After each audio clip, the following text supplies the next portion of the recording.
Yeah, well, it's why we chose the schedule. Obviously, you don't want to lose a quad three game at home. Still burns me, but at the end of the day, it's over. You got to forget it, and you got to move on to the next. But what we have done with our schedule is put us in front of four more really good games to show that we can, be known as one of the better teams around the country. Colby, last week after Louisiana Tech game, I want to say he talked about how against lesser opponents, it's important, for you guys to be shifting more towards the have beaten the hunted as opposed to the hunters, and that obviously that had mixed results. So, do you think it's good for the guys to kind of go back into the hunter mode, for these next four before heading back into the hunted play? I think it's just the era, man. I don't know how you ever lose being a hunter. Even when you're the guy, you still got to be hungry and know that what can happen last game could happen. And in this era with the portal and having guys for 7 months and not really knowing them, you prepare them. You tell them all the, hey, man, this is a trap game before we go to Clemson. You guys got to stay locked in. This is what they're going to do. This is their Super Bowl, whatever, everything. And they go out there and not play to the level of which we could play with, not even just lose the game, but lose the game without the fire that we've had before. So I don't know how you can shift it, because in practice, we don't shift it. But then as soon as the game starts, I guess you start reading the clippings or seeing what people are saying, and you lose sight of what the bigger goal is. I'm always mindful of what the bigger goal is and not from game to game. At the risk of maybe speaking too soon, have you seen the response that you'd like to see this week after the loss? Have you seen guys respond? Yeah, I mean, when I talk to them, you would almost think that they didn't think that we had a game against Arkansas State. It's like their mindsets were, we were in our own zone, we really didn't talk much about it, and we got in the game and thought it was just going to happen. And again, that means you don't have the mentality that we have to hunt teams. Every team, no matter who it is, you're going to have to hunt, because you're trying to seed yourself and put yourself in a position for the NCAA tournament, not just playing a game. And they know now. And then now you got to go into a hostile environment with a really good team, and you got to go in there and battle, which we're capable of. But, you can take care of your own business and not worry about other people doing what they have to do for you. Do you get the same sense that everybody else gets, that you have never had any trouble with your teams getting up for big-time competition? Yeah, that's crazy, because I was thinking about it the other day, because these guys come from SEC, ACC, Big East, Big 12, and then when they get to the AAC and they see Rice or they see, La Tech or they see Arkansas State, they're thinking, it's going to happen. Maybe so if you were on your team that had been together 2 or 3 years, because you have some type of chemistry and a bond, and you have that pride about yourself, like, hey, man, we can't let these guys come in our building. Because I feel like home court is so sacred. You should never lose a game unless a team just played out of their minds and you just didn't have it. You hit them with everything you can hit them with, and they just beat you. You shake their hands. But the way that we lost that game, it's crazy that you say that. Kendrick Davis's team was the only team, besides maybe the Jalen Duren team, that they never took anybody for granted. They were like, we got to beat everybody. But the last year's team and this year's team is kind of eerily similar, because it's like these guys are going, it's just. But then if you play at Clemson, Ole Miss, Mississippi State, it's like, we got to play. Now they're ready to go. And it's just, to me, it's this era. I'm sure other coaches could talk about that around the country. Because Colgate almost came back on Kentucky last night. It's crazy how that works. So what's the next step? How do you take that loss, contextualize it, and take it to Clemson? Yeah, it's what you have to do. We've been on Clemson since we left the arena on Sunday to say, hey, in our minds, bad loss, but there's a way to make up for it. You got 4 games to make up for it. Not that we're disrespecting our conference, but from the way they view these next 4 teams, you have an opportunity to make up for it. So they understand now more than they did before the Arkansas State game, and that's just unfortunate for the school, for themselves, for our city, because we're in a position to do something really special, and still can. Obviously, you guys played Clemson last year, but the age that we're in now, practically 2 good teams. What do you see from Coach Brown's team? No, they have actually pretty much everybody back except for P.J. Hall, and they've added Locken from Cincinnati, the big guy, and Zachary from Boston College, and those are 2 great pieces that they've added, because they're both defensive-minded and they're both team guys, and they flow with what they already have. So it's going to be another really tough game, because it's a revenge game for them. Same situations last year. They were ranked, we weren't. It was in our building. We had a whiteout. It was crazy in there, and our fans pulled us through because it was a tough game. And they're looking to do the same thing at Clemson, and we just have to go and, fight like hell for 40 minutes.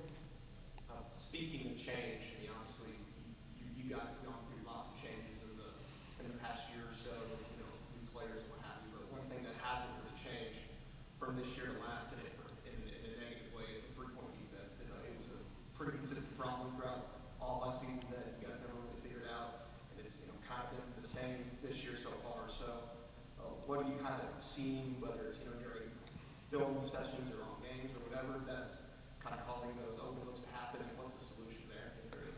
Again, I can say this a million times.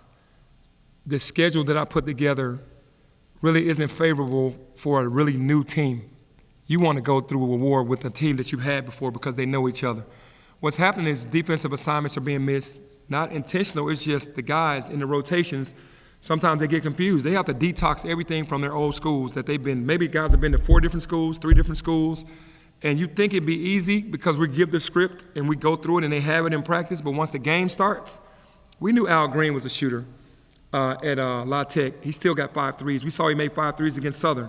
Same thing with Penny. We saw him in Arkansas last year, saw him earlier this year. We knew he was a shooter. He still got 5 threes. I mean, how do you say we don't want to just face guard a kid and go stand here because we have a defensive structure, but guys just have to understand personnel, and we beg them, hey, shooter, non-shooter, which one are you going to, stay closer to? And that's just unfortunate. Last year's team really never got it, and hopefully this year's team understands more because we've seen how the three-point line has really hurt us. Is it the same, type of schematic problems between those two teams, or does it happen in a different way? I think it's happening in a different way. I think it's just happening in a different way. Again, our style of defense is more disruptive, and sometimes a guy will be late in the rotation. Sometimes a guy will just be falling asleep. Sometimes a guy will be too low when he's supposed to be further out, and we talk about it all the time, but you have to lock in. We send them film, we give them game plans, we take them through a thorough game plan, but they have to talk about basketball more to understand this is a new system, new coach, and this is what we have to do, because if we're a pack line team at UTSA and Wichita, they could have been up the line team. So now I got to change my whole mindset to move back further in what I'm used to. It does mess with them, and it's just crazy because you don't have the games that you could just kind of make it up and kind of get better each game. Like you don't have the quad 4 or whatever games. You got all quad 1s and quad 2s pretty much. And even though Arkansas State was a quad 3, pretty good team with some good transfers. So we don't have the game to really screw up, and when we screw up, it hurts us. Do you wish you had inserted some of those screw-up games against the very, very lower ranked? Maybe a couple, because these new teams, you want to do it because you got to get the rankings. You want the rankings, but you do need a couple of those games for guys to understand, that. Because I'm watching all the teams around the country. They have 2 or 3 of those games. We had none of those games. So guys have to be perfect in every rotation. They got to be perfect in every situation, or else you're going to get hurt. And that's how it is right now. We just have to get better. They have to get hungrier and get better. So what were your 1 or 2 of your points of emphasis this week that you really hammered home this week after that? Yeah, leaving it. When we were in Hawaii, we were the toughest team. They were calling us the toughest team as far as physicality. We were the toughest team against UConn. We were the toughest team against Michigan State. We were not the toughest team against Auburn. But we were the toughest team pretty much in that field, and they were giving us credit for that. We lost that, like you said, the hunger of being the hunter. Now we're the hunted. Now it's back to us being the hunters again, because now the next 4 games, we're the hunters. So we lost that energy that we had to show people that we belong. And again, we don't show that in practice, but once the game starts, it's just going to happen. The heroics of P.J. Haggerty, the heroics of Tyrese Hunter, it's going to work, and Kobe Rogers is going to make a miraculous 3, and we're still going to get out of it even if we're down. That's what this team's mental was since we've been back from Hawaii, and now they understand how serious it is. Coach, who would be some of those guys that you, that same kind of logic and kind of take, I guess, that responsibility to carry out those non-negotiables that you have? Well, I know Tyrese Hunter for sure, and maybe Musa and Dane. Everybody else is kind of still stuck, maybe a little confused, but it's not horrible. It's just it seems like every small mistake we make, the team makes us pay for it. And if you're not rebounding, which is a big part of what we did in Hawaii, we rebounded the ball. We aren't rebounding these last 3 games, and that's what's hurting us as well, because we're making those guys miss. They're getting second shot opportunities and then kicking it back out and then making that 3. And that's what Clemson is all about. It's about physicality and rebounding, and you have to shoot those things up. But Tyrese Hunter, Musa, and Dane are definitely locked in on understanding what it's about. And game to game, do you have a specific stat that you say, looking back after the game is over, this stat needs to be at this level above the other team? Or is it rebounding, like to say we are successful in this game? Like, I know with Clemson, they're a rebounding team. Is rebounding what you're looking for tomorrow? Like we can be at least even or above them in terms of. Yeah, for sure. If you don't, they're gonna beat you bad because they're committed to it every possession, every second, every minute. They're committed to that. Our guys haven't been committed to boxing out every minute, every possession. And it's that the two stats that you're gonna have to win are rebounding, and then you can't turn the ball over on the road. We had 20 turnovers, and nobody's pressing us. We got to protect the ball. We got to understand what's going on. We got to understand what the team does really well, and make them pay for those situations, and we haven't been able to do that.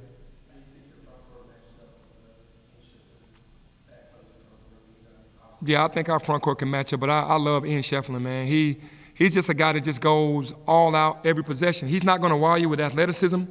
He's not going to shoot the lights out of it, but he just gets it done.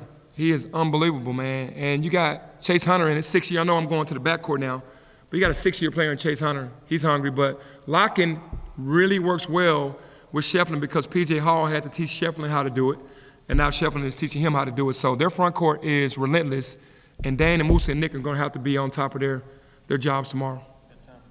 Coach, talk about scheduling. Just in the build up like this week, schools having to sue Rebounding Atlanta where they played there a couple years ago for their money.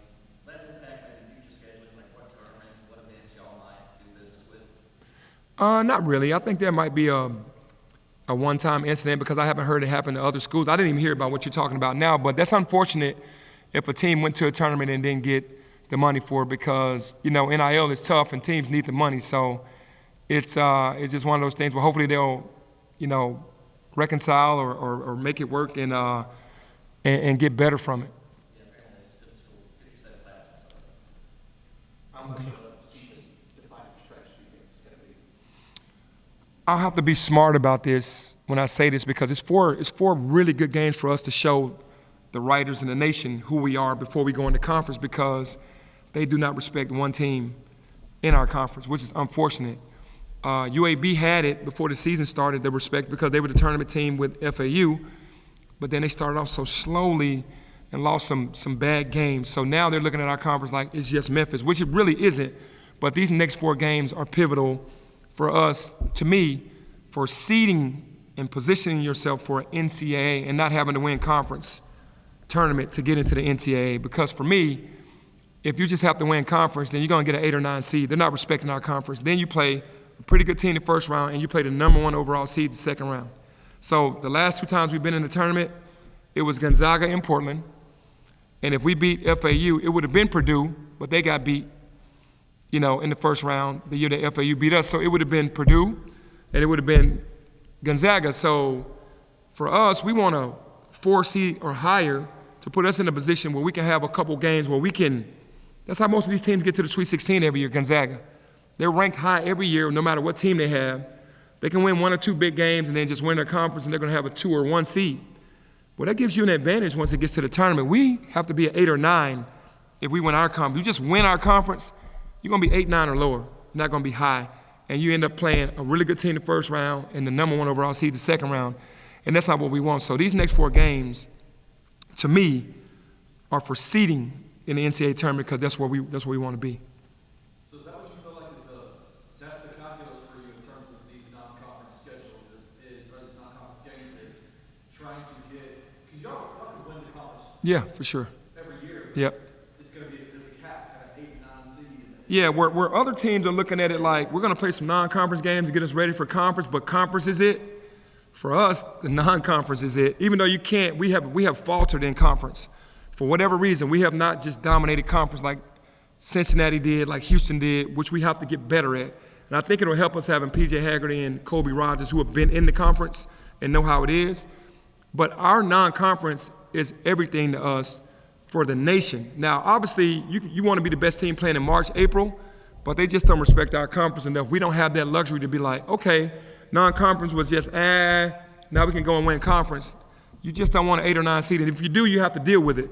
But because you made the NCAA tournament, but the non-conference is for us to kind of put ourselves in position. And losing that game to Arkansas State put a dent in that when we had our own ride, if we just take care of what we were supposed to take care of. But it is a blessing to have 4 games to be able to make up for that game.